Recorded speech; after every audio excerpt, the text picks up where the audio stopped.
Olá, eu quero cumprimentar a você, o senhor, a senhora, com a paz do Senhor Jesus. Nós estamos aqui dando início a mais um programa da Rádio TV Web Manaim, da Igreja Cristã Maranata, o programa chamado de Ética na Vida do Crente.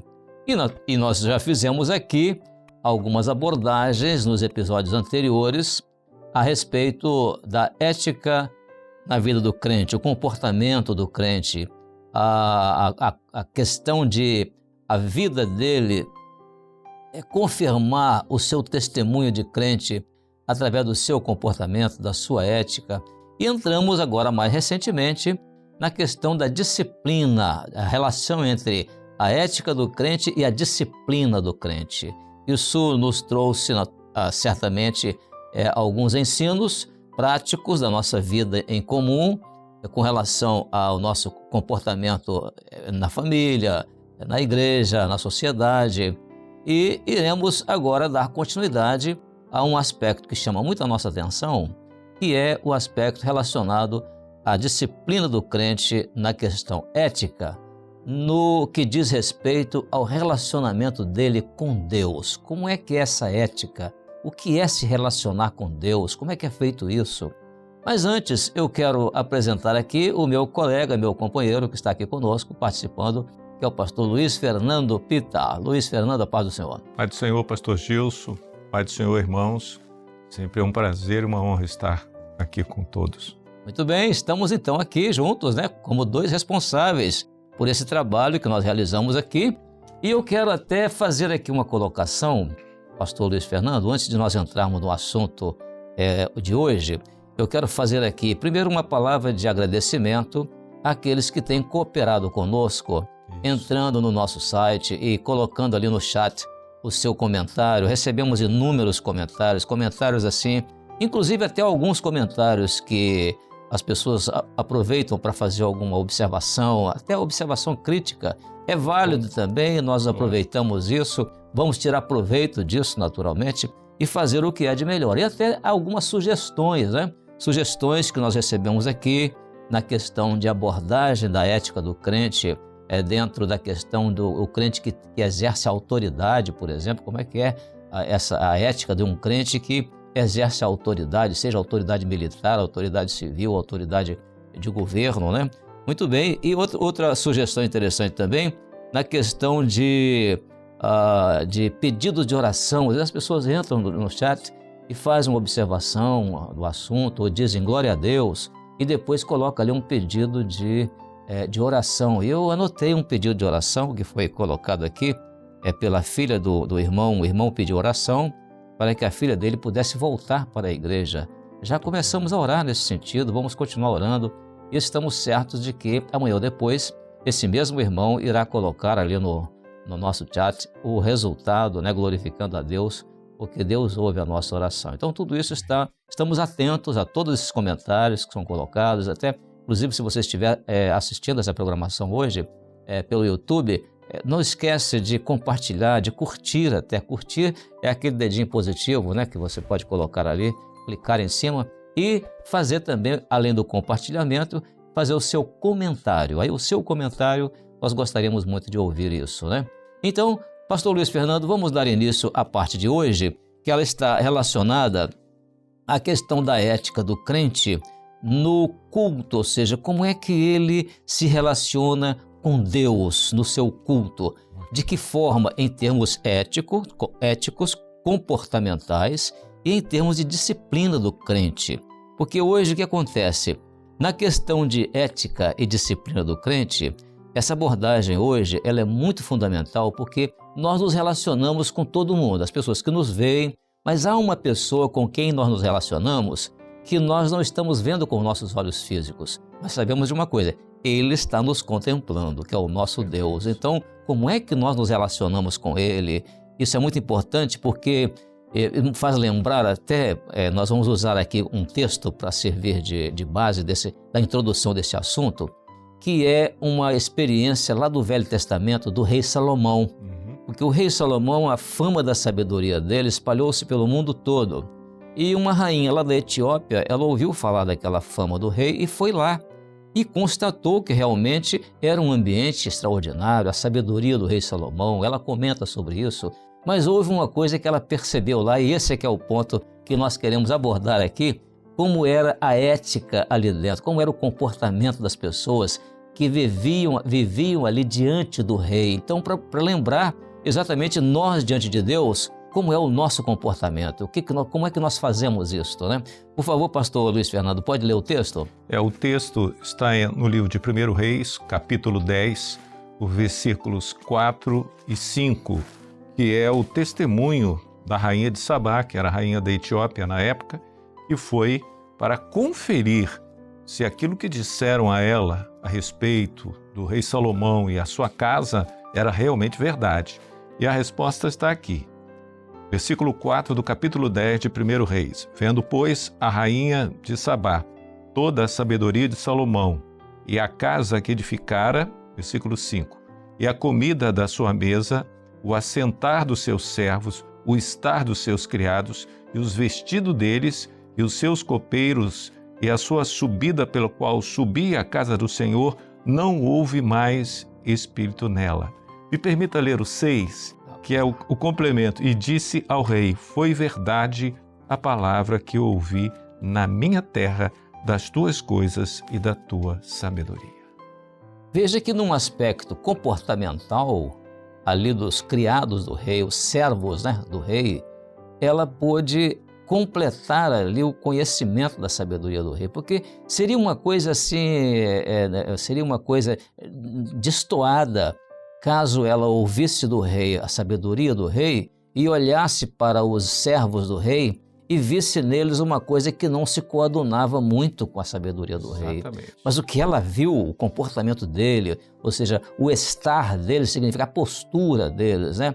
Eles eram pessoas que sabiam se relacionar bem com o rei dentro do palácio do rei. E me permita, o detalhe é que ela era uma rainha. Ela entendia do dia a dia dos servos de uma corte.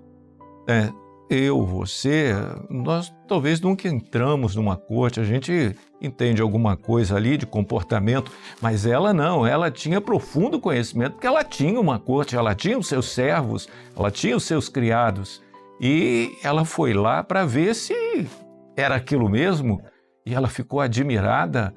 Por quê? Porque algo que era operação do Espírito Santo de Deus ali, o estar ali, fazia com que aqueles servos se comportassem de forma diferente. O testemunho daquele que está na presença do Senhor hoje, já que estamos falando de culto. Muito bem. Então, a gente, por exemplo, é muito comum, né? As pessoas que entram nos nossos cultos, nas nossas igrejas, nossos templos, né? Quando nós ali estamos iniciando um culto para adoração a Deus, a primeira coisa que as pessoas de fora veem é como nós iniciamos um culto, né?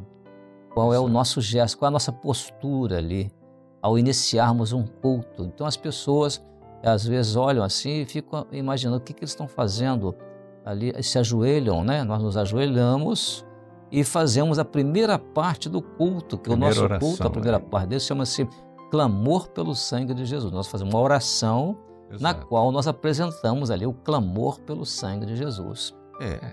E você tocou num ponto, a reverência, porque nós, quando clamamos pelo sangue de Jesus, nós estamos clamando por um momento especial na vida do Senhor Jesus, algo que custou muito caro para Deus, porque a palavra nos fala que Deus, no momento em que o Senhor Jesus, ali na cruz, assumiu o nosso pecado, o Senhor voltou o seu rosto contra Jesus, né? Não olhando para Jesus. Jesus até clama, né? Pai meu, por que me desamparaste? Porque o pecado nunca foi a presença de Deus. Mas quando Jesus assume o pecado, então isso foi muito doído, isso foi muito caro, isso é caro para Deus. Então, o clamor não é feito de qualquer maneira, o clamor não é feito, é feito com temor, reverência. Reverência, exatamente. É uma situação, se você procure chegar antes, porque o estar no meio da igreja durante o clamor, na oração de clamor, é algo maravilhoso, é algo especial. Porque nós estamos ali nos prostrando diante do Rei, Exato. né? E a Bíblia diz que Deus está no seu santo templo, né? Cale-se diante dele toda a terra, está escrito na palavra, né? Então nós, naquele momento, o nosso primeiro relacionamento com Deus é no sentido de nos prostrarmos aos pés dele, por isso nós ajoelhamos para fazer o clamor pelo sangue de Jesus, se possível, porque ali nós estamos demonstrando diante de Deus, quer dizer, é claro que é interessante, uma coisa fundamental, que todos os irmãos naquele momento ali, no culto, se voltam para o altar, porque o altar ali, onde está o púlpito, é um símbolo, né? Um símbolo de que o Senhor está presente, nós estamos todos voltados para Ele. Tanto é que nós não nos ajoelhamos para iniciar o culto de costa. Sim. Porque se você chega diante do rei, você não vai se ajoelhar diante do rei de costa, você vai se ajoelhar de frente para o rei. Então, tendo como simbólico aquele altar ali, o lugar que representa a presença de Deus, então todos nós nos ajoelhamos voltados para o altar. Isso é muito interessante. E um detalhe também, se por acaso alguém estiver para entrar no templo naquele momento, ali na porta todo mundo para, ajoelha ali e aguarda, porque aquele momento é o momento em que nós estamos iniciando o nosso relacionamento com Deus. Exato. Então é o silêncio, é a reverência, é a postura de contrição, né? Contrição, a palavra, contrição, né? Você falou a palavra momento de contrição. Certa. E o salmista tem um salmo que diz assim, o coração contrito e quebrantado, Deus não desprezará. Exatamente. Então, realmente, o coração contrito e quebrantado é aquele momento ali. Então, esse vamos dizer assim, é a nossa postura, vamos dizer assim, como a rainha de Sabá descreveu lá, os servos de Salomão, né?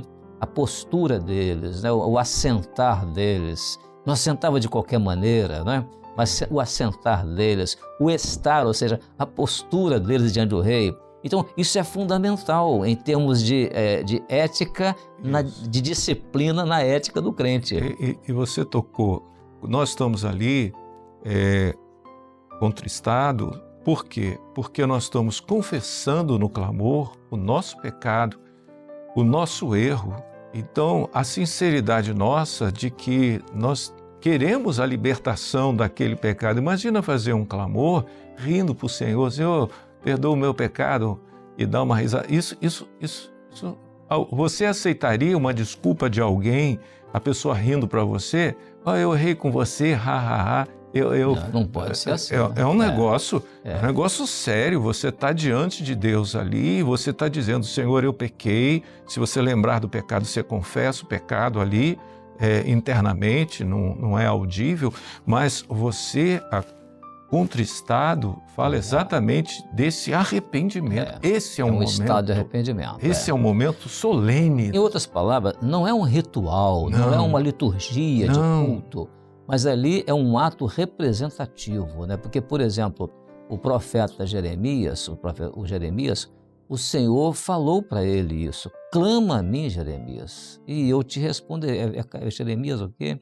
Jeremias 33, verso 3. Isso. Né? Olha o que ele diz lá, Jeremias 33, verso 3. Clama a mim, responder-te-ei e anunciar-te-ei coisas grandes e firmes que não sabes. Por quê? Porque depois do clamor, nós podemos ter a visitação do Espírito Santo, a comunhão com o Senhor. E revelarei, anunciar-te-ei coisas grandes. Então, o culto começa no clamor porque ele é a porta de entrada ao trono da graça, né? Pelo sangue de Jesus, como nos fala a palavra. E embora nós estejamos abordando aqui o aspecto comportamental do culto, mas tem, naturalmente, subentende o aspecto doutrinário do culto, né? Porque é a carta aos Hebreus, capítulo 10, verso 19, que fala isso, tendo, pois, ousadia, irmãos, para entrar no santuário pelo sangue de Jesus. Mas é o aspecto mais, vamos dizer assim, doutrinário do assunto, né? Que, naturalmente, nós temos outros programas que têm falado muito sobre isso. E até nós aconselhamos, você que participa sempre das mídias da Igreja Cristã Maranata, dá uma olhada, nós temos lá momentos de doutrina, nós temos vários programas especiais para falar sobre doutrina bíblica. E olha, não é doutrina bíblica de acordo com linha teológica, não. É a doutrina bíblica da essência, aquilo que o Espírito Santo tem revelado no nosso meio para a nossa edificação espiritual. Mas muito bem, pastor Fernando, continuando, quando nós falamos em disciplina do crente com relação à questão da relação dele com Deus, naturalmente, no culto, essa relação com Deus, ela não se dá apenas ali, naquele momento presente. É muito importante, né, que nós também tenhamos essa postura em outros lugares. Onde quer que nós estivermos, nós estejamos sempre mantendo esse culto, né? Claro, nós vamos ter que vestir uma outra roupa para ir, por exemplo, para um trabalho, uniforme da empresa. Exatamente. Não vamos precisar de estar de paletó e gravata. Mas no nosso coração, nós estamos sempre no clamor, sempre vigilantes, sempre na hora da necessidade. É como se nós estivéssemos ali onde nós estivéssemos ali naquela postura diante do Rei. Que a qualquer momento o Rei pode nos solicitar, o Senhor pode visitar o nosso coração. É verdade. Você esteja no trabalho, você esteja andando na rua, dirigindo o carro ali, ou no meio da família. A comunhão é constante. Paulo fala, né, do andar em espírito. Andar em espírito. E isso é muito importante no que você está citando. Andar em espírito e não cumprireis as concupiscências da carne. É muito bem colocado.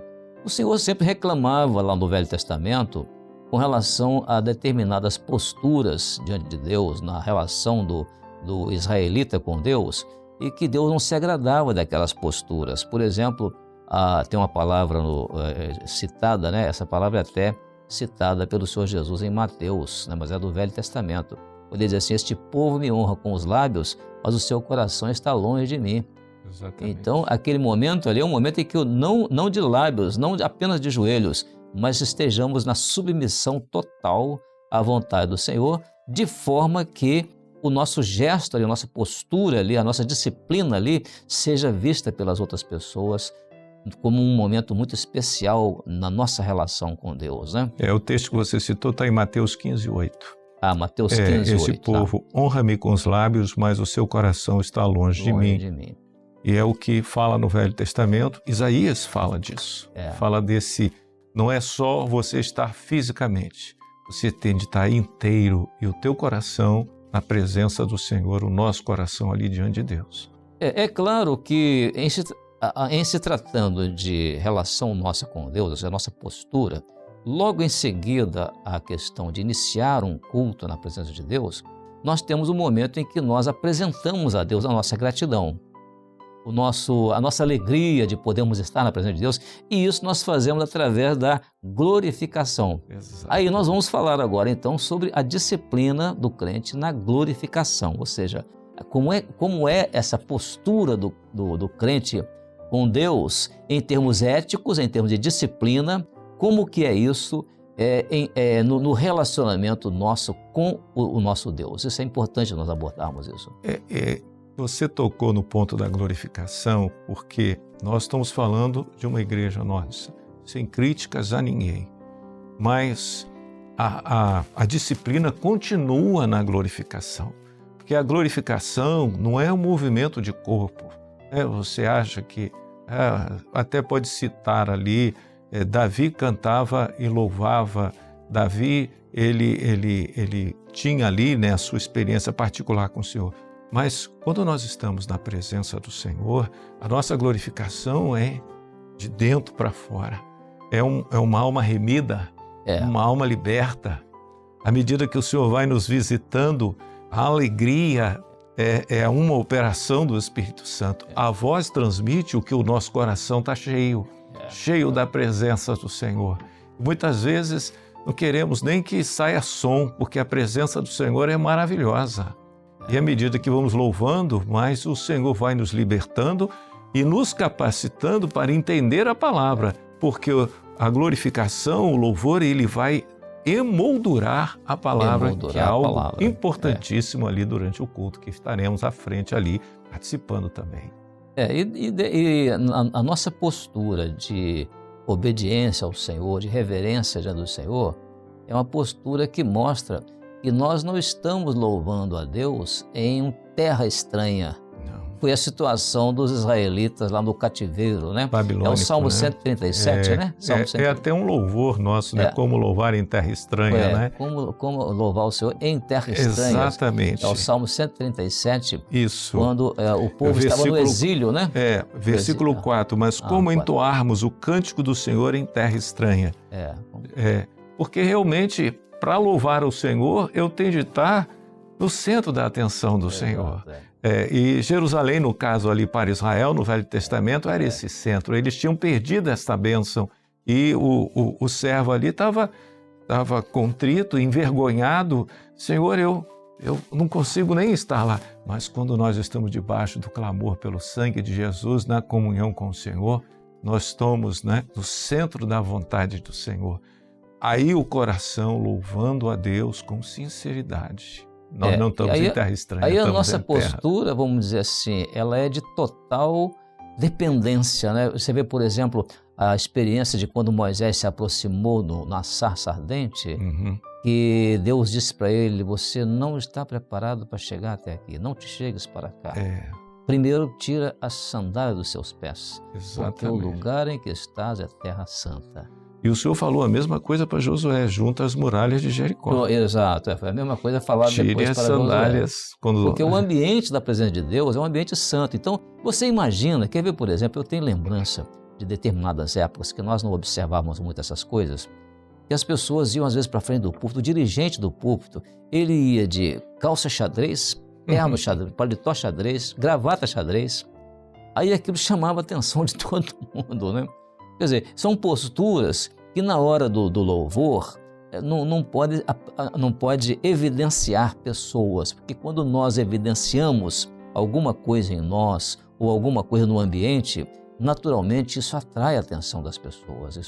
Aí desvia o propósito daquele momento ali na relação com Deus. O objetivo não é aparecermos, não é lançarmos moda, não é nada disso. O objetivo é aproveitar o momento que o Senhor nos concede. Porque a palavra diz que não somos nós que escolhemos a Deus, é Deus que nos escolhe e é Deus que nos permite estar na sua presença.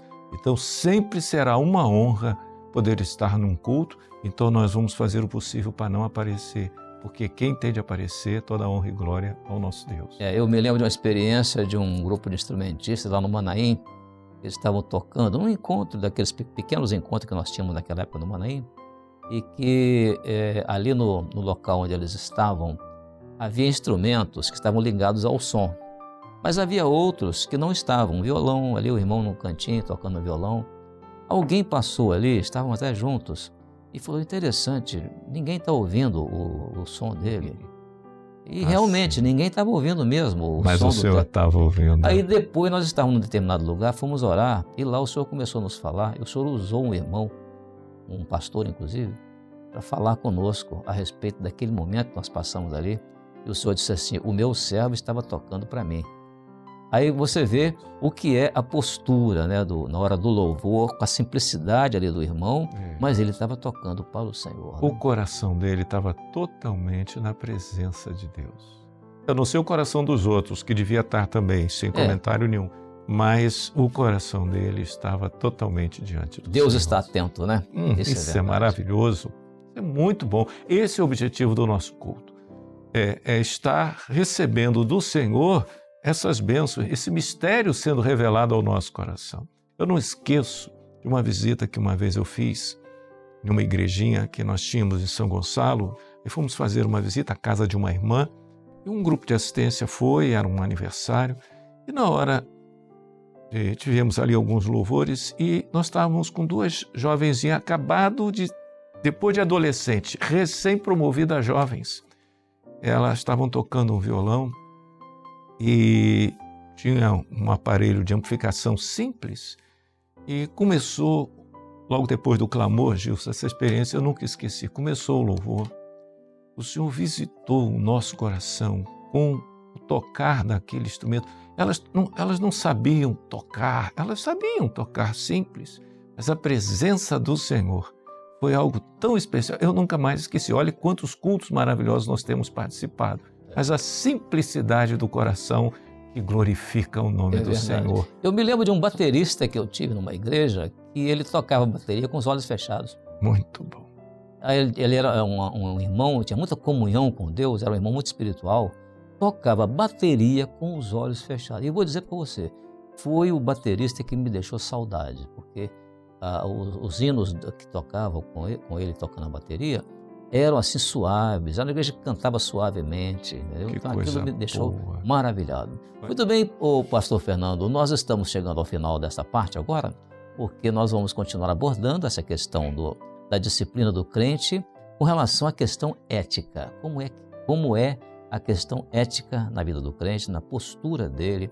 E agora estamos especificamente falando dessa postura com relação ao relacionamento com Deus. O culto, o clamor pelo sangue de Jesus, a glorificação e logo em seguida nós iremos continuar essa abordagem para nós sabermos agora a postura, por exemplo, do dirigente do culto, a postura do instrumentista, como é isso na ética, aqueles que cantam na igreja, que tocam, os grupos que fazem parte do culto, como é isso na questão ética, na vida do crente, na questão disciplinar.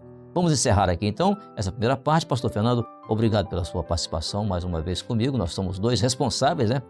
Que Deus abençoe então, a paz do Senhor. A paz do Senhor, pastor Gilson, a paz do Senhor, irmãos. Amém. A todos a paz do Senhor. Então ficamos para a próxima vez, estaremos juntos novamente.